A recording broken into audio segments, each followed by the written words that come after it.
दोस्तों, प्रमोद कुमार नाम का एक व्यक्ति होता है जिसकी उम्र तकरीबन 32 साल के आसपास होती है। ये जो प्रमोद कुमार होता है वो भाई दूज के मौके पर अपनी बहन से मिलने के लिए अपनी बहन के घर पर जाता है।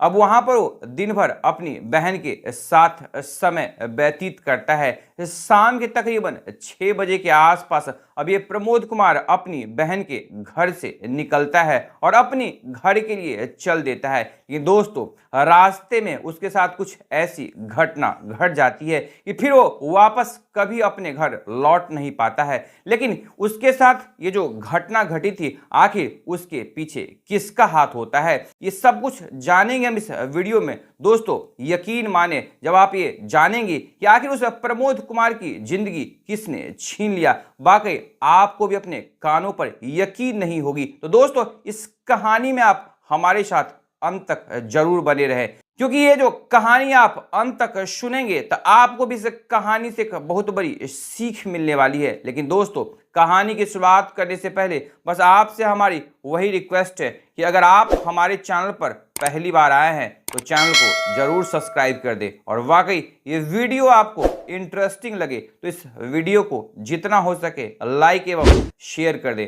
दोस्तों, आज की हमारी सच्ची घटना की शुरुआत होती है दरअसल बिहार के मोतिहारी जिले से, और उसी बिहार के मोतिहारी जिले के अंदर एक गांव लगती है बिछिया गांव, और उसी गांव का रहने वाला ये 32 वर्षीय व्यक्ति प्रमोद कुमार, जो कि अपना छोटा मोटा कारोबार किया करता था। दोस्तों, पिछले 2 साल पहले इस प्रमोद कुमार की जो शादी है अंजलि नाम की लड़की से हुई थी। दोस्तों, ये जो अंजलि रहती है दिखने में बेहद ही खूबसूरत रहती है, लेकिन अब प्रमोद कुमार की शादी जैसी इस अंजलि नाम की लड़की से हो जाती है, अंजलि के जो कुछ चाल चलन रहते हैं वो सही नहीं रहते। दरअसल इसके पीछे का जो वजह रहता है, जो कि अंजलि ये रहती है, वो अपने पूर्व प्रेम यानी कि शादी से पहले से उसका किसी लड़के के साथ सेटिंग रहता है, जिससे वो लगातार कांटेक्ट में रहती है। शादी के बाद भी वो अपने प्रेमी के साथ कांटेक्ट में लगी हुई रहती है। लेकिन दोस्तों, यहाँ जो प्रमोद कुमार नाम का ये व्यक्ति रहता है उसे कानों कान इस बात की खबर नहीं रहती है। लेकिन दोस्तों, देखते ही देखते इस प्रमोद कुमार और अंजलि के शादी के 2 साल का समय बीत जाता है। शादी के 2 साल बीतने के बावजूद इनका कोई अपना बच्चा नहीं होता है, जिसके कारण जो प्रमोद कुमार के घर वाले होते हैं वो प्रमोद कुमार से इस विषय में बात करते हैं। तुम्हारे शादी के 2 साल हुए हैं लेकिन घर में अपना कोई बच्चा नहीं हुआ। दोस्तों, इस बात से जो प्रमोद कुमार रहता है वो अंदर से काफी ज्यादा उदास रहने लगता है, और इधर जो अंजलि रहती है उसे इस बात का कोई फर्क नहीं पड़ता, क्योंकि अंजलि अपने पूर्व प्रेमी के साथ उसके ख्यालों में हुई रहती थी। जब जब उसे मौका मिलता था, जब जब उसका पति जो ये प्रमोद कुमार होता है अपने कामों के सिलसिले में घर से बाहर रहा करता था, यहाँ जो अंजलि होती है, पहले जो उसका पूर्व प्रेमी रहता है जिसका नाम राजा होता है, जिससे वो लगातार फोन पर घंटों घंटों बातें किया करती थी। फिर दोस्तों, एक ऐसा दिन भी आता है 23 अक्टूबर 2025, जिस दिन भाई दूज होता है। अब इस दिन पर यहाँ जो प्रमोद कुमार रहता है वो सुबह 10 बजे के आसपास अपने घर से अपने बहन के घर के लिए चल देता है, क्योंकि वो अपने बहन के साथ भाई दूज मनाना चाहता था। दोस्तों, प्रमोद कुमार जो होता है अपने बहन के घर पर पहुंचकर ये जो भाई दूज का विधान होता है वो उसे पूरा करता है और दिन भर अपने बहन के घर पे ही रहता है। अब शाम के तकरीबन 6 बजे के आसपास वो अपने बहन के घर से निकलता है कि वापस वो अपने घर पर आ सकेगा। दोस्तों, यहाँ जो प्रमोद कुमार का अपना घर यानी कि वो जो बिछिया गांव होता है उसी के समीप बगल में तकरीबन 40 से 45 किलोमीटर दूरी पर उसकी बहन का घर होता है। अब जैसे अपने बहन के घर से वो अपने घर के लिए निकलता है, वो जो रास्ता होता है तकरीबन 1 घंटे का सफर होता है। चूंकि प्रमोद कुमार बाइक से अपने बहन के घर गया था, तो बाइक से ही अपने बहन के घर से वापस वो अपने घर के लिए निकल चलता है। लेकिन दोस्तों, तकरीबन आधे रास्ते का वो सफर तय करता है, तभी आधे रास्ते बीच में ही कुछ बाइक सवार, दरअसल 2 से 3 बाइकर्स होते हैं, जिसके पीछे एक एक और लोग बैठे हुए रहते हैं। पहले तो यहाँ प्रमोद कुमार को एक बाइकर जो होता है वो आगे से रोक लेता है, दरअसल यहाँ पर जो प्रमोद कुमार होता है उसमें से एक बाइक पर जो पीछे वाला व्यक्ति बैठा हुआ रहता है उसे थोड़ी बहुत उसे जानता भी रहता है, उसके साथ इस दोनों का हाई हेलो होता है। जिसके बाद अब अचानक से वहां जो एक बाइक वाला व्यक्ति होता है वो अपनी बाइक को उस प्रमोद कुमार के बाइक के समीप ठीक बाजू में लाता है और फिर प्रमोद कुमार के जो कि कमर पर पिस्टल सटाते हुए उसके ऊपर 3 से 4 राउंड फायरिंग कर देता है। जिसके बाद जो प्रमोद कुमार होता है वहीं पर वो तड़पते हुए गिर जाता है। जिसके बाद अब जैसे ही वहां के आसपास के लोग उस फायरिंग की आवाज को सुनता है तब तक ये जो बाइकर्स होते हैं वहां से भाग जाते हैं। अब आसपास का जो ग्रामीण होता है जिस क्षेत्र में एक घटना घटी थी वहां के लोग नजदीकी अस्पताल में इस प्रमोद कुमार को लेकर पहुंच जाते हैं, लेकिन वहां के जो डॉक्टर होते हैं इस प्रमोद कुमार को मृत घोषित कर देते हैं। दोस्तों अब यहाँ पर जो उस अस्पताल के डॉक्टर होते हैं वो नजदीकी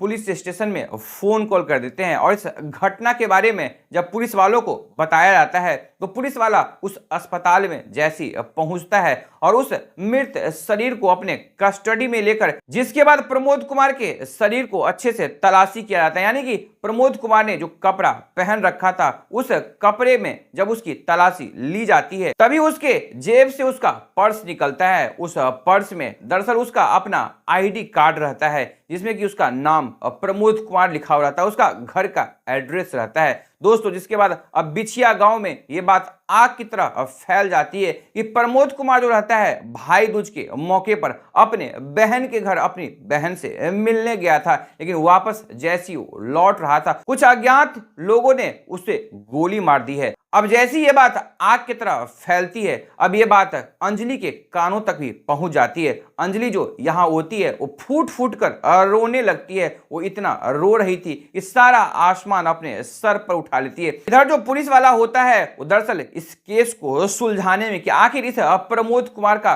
कातिल है तो है कौन, दोस्तों पुलिस वालों के भी पसीने छूट जाते हैं कि दरअसल पुलिस वाला को कोई क्लू मिलते नहीं रहता है। तभी दोस्तों यहाँ पर जो पुलिस वाला होता है सबसे पहले उस प्रमोद कुमार का जो फोन का कॉल डिटेल्स रहता है उसे निकलवाता है, जहां पर वो देखना चाहता है कि आखिर ये जो प्रमोद कुमार है सबसे आखिरी बातचीत किससे किया था। जिसके बाद यहां पर प्रमोद कुमार का जैसे कॉल की सीडीआर निकलती है जिसमें सबसे आखिरी कॉल प्रमोद कुमार ने अपनी ही पत्नी अंजलि को किया था। दरअसल जैसी शाम के तकरीबन 6 बजे वो अपने बहन के घर से अपने घर के लिए निकलता है, बीच रास्ते में जैसे प्रमोद कुमार पहुंचता है उसकी पत्नी की अंजलि की जो फोन रहती है वो प्रमोद कुमार को आती है, लेकिन वो कॉल जो है मिस्ड कॉल हो जाता है क्योंकि प्रमोद कुमार अब बाइक चला रहा होता है, लेकिन प्रमोद कुमार का जो मोबाइल रहता है वो साइलेंट के साथ साथ वाइब्रेशन भी रहता है। प्रमोद कुमार को ऐसा लगता है कि उसके फोन पर किसी ने फोन किया है। दोस्तों जिसके बाद प्रमोद कुमार अपने बाइक को रोककर फोन जैसी अपने जेब से निकालता है और देखता है कि उसकी पत्नी ने फोन किया। जिसके बाद प्रमोद कुमार फिर अपनी पत्नी को फिर से कॉल लगाता है और अपनी पत्नी से पूछता है कि दरअसल तुमने कॉल किया था। जिसके बाद अब अंजलि जो रहती है कहती है कि शाम ज्यादा हो चुकी है, आखिर तुम कब तक पहुंचोगे। इसके बाद ये जो प्रमोद कुमार नाम का व्यक्ति रहता है अपने पत्नी से कहता है कि दरअसल मैं बहुत जल्द घर पहुंच रहा हूं। दोस्तों जिसके बाद यहाँ जो अंजलि रहती है वो अपने पति से पूछती है कि तुम आधे रास्ते में किस लोकेशन पे हो। दोस्तों यहीं पर प्रमोद कुमार एक बहुत बड़ी गलती कर देता है, दरअसल अपनी पत्नी को एग्जैक्ट लोकेशन बता देता है। जिसके बाद इसकी जो पत्नी रहती है दरअसल पहले ही से अपने पूर्व प्रेमी को सेट कर रखी रहती है। दरअसल यहाँ पर जो अंजलि रहती है पूर्व प्रेमी से बात करते हुए उसके 2 साल हो गए थे, लेकिन एक दिन यहाँ जो प्रमोद कुमार होता है इस अंजलि को रंगे हाथ फोन पर बात करते हुए पकड़ लिया था। उस दिन जो यहाँ प्रमोद कुमार रहता है इस अंजलि को इस बारे में बहुत खरी खोटी सुनाता है, लेकिन यहाँ अंजलि जो रहती है उसे इस बात का कोई फर्क नहीं पड़ता था। वो बाद में भी इसी तरीके से वह पति के सामने ही अपने पहले जो उसका प्रेमी रहता है वो राजा नाम का लड़का रहता है उसे बातें किया करती थी। जिस बात से खफा होकर ये जो प्रमोद कुमार रहता है अपनी पत्नी अंजलि को ये सुना डालता है कि दरअसल तुम्हारा जो प्रेमी राजा है मैं उसे इस दुनिया से मिटा दूंगा। दोस्तों जिसके बाद यहाँ जो अंजलि होती है अपने प्रेमी राजा से कहती है कि दरअसल तुम अगर मेरे पति प्रमोद कुमार को इस दुनिया से रुसवा नहीं कर दोगे तो वो तुम्हें जान से मार देगा। दोस्तों, यही कहते हुए प्रमोद कुमार के बारे में उस राजा के मन में जहर डाल दिया जाता है, यानी उसके मन में जहर घोल दिया जाता है। दोस्तों, जिसके बाद अब जैसी प्रमोद कुमार अपना एग्जैक्ट लोकेशन अपनी पत्नी अंजलि के साथ शेयर करता है। यहां पर जो ये अंजलि रहती है, अपने पति को रास्ते से हटाने के लिए अपने पूर्व प्रेमी राजा को पहले से सब कुछ प्लान समझा रखी थी, बस उसे तो एग्जैक्ट लोकेशन की जरूरत थी। अब जैसे ही प्रमोद कुमार अपनी पत्नी अंजलि को अपना एग्जैक्ट लोकेशन शेयर कर देता है, वैसे जो अंजलि होती है अब राजा को फोन लगाती है और राजा को दरअसल बताती है कि वो किस जगह पर अभी है। दोस्तों, यहीं से ये खेल शुरू हो जाता है। अब राजा जो रहता है 2-3 अपने दोस्त के साथ, 2-3 बाइकर्स के साथ वहां पर प्रमोद कुमार के समीप पहुंच जाता है, जहां पर कि अब जैसी प्रमोद कुमार के बाइक को रुकवाई जाती है, चूंकि उसमें से एक व्यक्ति जो रहता है जिसे पहले से प्रमोद कुमार थोड़ी बहुत पहचानते रहता है, उसके साथ हाई हेलो होता है। उसी मौके का फायदा उठाकर वो जो व्यक्ति रहता है उस प्रमोद कुमार के समीप, एकदम ठीक उसके बाइक के समीप, उसके बाजू में पहुंच जाता है और अपना देसी कट्टा निकालता है, उसके कमर पर सटाते हुए 3 से 4 राउंड फायरिंग कर देता है। दोस्तों, यहां जो प्रमोद कुमार होता है मौके पर ही अपना दम तोड़ देता है, जिसके बाद वहां पर जो भी बाइक सवार अज्ञात लोग रहते हैं वहां से फरार हो जाते हैं। अब दोस्तों, जैसी पुलिस वाले को यह पता चलती है कि दरअसल यहां जो प्रमोद कुमार होता है सबसे आखिरी बातचीत अपने पत्नी अंजलि से की थी, उसके बाद अब पुलिस वाले अंजलि के पास भी जाते हैं, उससे पूछताछ करना शुरू कर दिया जाता है। लेकिन अंजलि जो होती है उल्टे पुलिस वाले पर ही भड़क जाती है कि मेरे पति का यहाँ कत्ल हो गया है और आप लोग बेवजह मुझे परेशान करें। लेकिन दोस्तों, यहाँ जो पुलिस वाले होते हैं उसके कान खड़े हो जाते हैं। दरअसल पुलिस वाले ये चाहते हैं कि जो अंजलि नाम की ये लड़की है, दरअसल शादी से पहले इसके क्या क्या कारनामे थे, आखिर शादी के बाद भी ये फोन पर किस किस से बातचीत किया करती है। अब इसके बाद अंजलि का भी कॉल डिटेल्स, उसका भी सीडीआर निकलवाया जाता है। दोस्तों, जैसे अंजलि के फोन का कॉल डिटेल्स निकलता है, पुलिस वाले जैसे उसमें नंबर देखते हैं, एक ऐसा नंबर होता है जिस पर घंटों घंटे, दिन हो चाहे रात हो, जब अंजलि को मौका मिला करता था उस नंबर पर बात किया करती थी। जैसे उस नंबर के बारे में पता लगाया जाता है तो पता चलता है ये किसी राजा नाम का लड़का है जिसके पास ये रजिस्टर्ड नंबर है। दोस्तों, अब उस लड़के को पुलिस वाले उठाते हैं। जैसे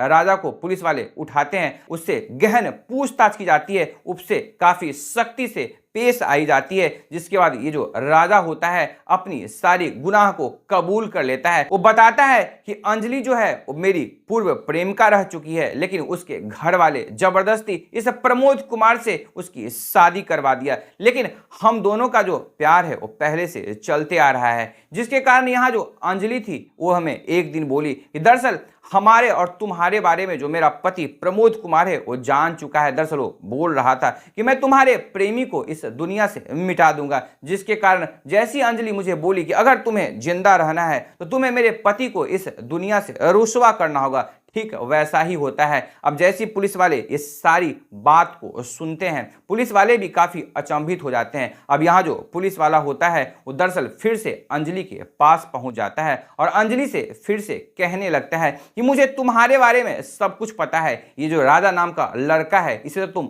अच्छी तरीके से जान रही होगी। दोस्तों, अब जैसी पुलिस वाले इस अंजलि के सामने उस राजा का नाम लेता है, यहाँ जो अंजलि होती है वो पसीने पसीने हो जाती है, जिसके बाद यहाँ पर अंजलि भी अब तोते की तरह बोलना शुरू कर देती है। दोस्तों, अब यहां अंजलि भी अपना गुनाह कबूल कर लेती है, जिसके बाद पुलिस वाले इस राजा और अंजलि के ऊपर चार्जशीट फाइल करते हैं। दोस्तों, ये तो भविष्य के गर्भ में छिपा हुआ है कि आखिर इस अंजलि को इसके किए की क्या सजा मिलेगी। लेकिन दोस्तों, यहाँ जो अंजलि होती है अपनी बसी बसाई गृहस्थी, अपनी दाम्पत्य जीवन को, अपने शादीशुदा जिंदगी को कैसे अपने पूर्व प्रेमी राजा के लिए बिल्कुल बर्बाद कर चुकी होती है, यहाँ वो राजा का भी जिंदगी बर्बाद कर देती है। तो दोस्तों, यहाँ इस अंजलि के बारे में आप क्या कहना चाहेंगे? आप अपनी राय हमारी इस कहानी के कमेंट बॉक्स में जरूर साझा करें। तो दोस्तों, यह थी पूरी कहानी। हम उम्मीद करते हैं इस कहानी को सुनने के बाद, इस कहानी से आपको भी कुछ ना कुछ जरूर सीख मिली होगी। तो दोस्तों, फिर मिलेंगे एक नई कहानी में, एक नई सोच के साथ।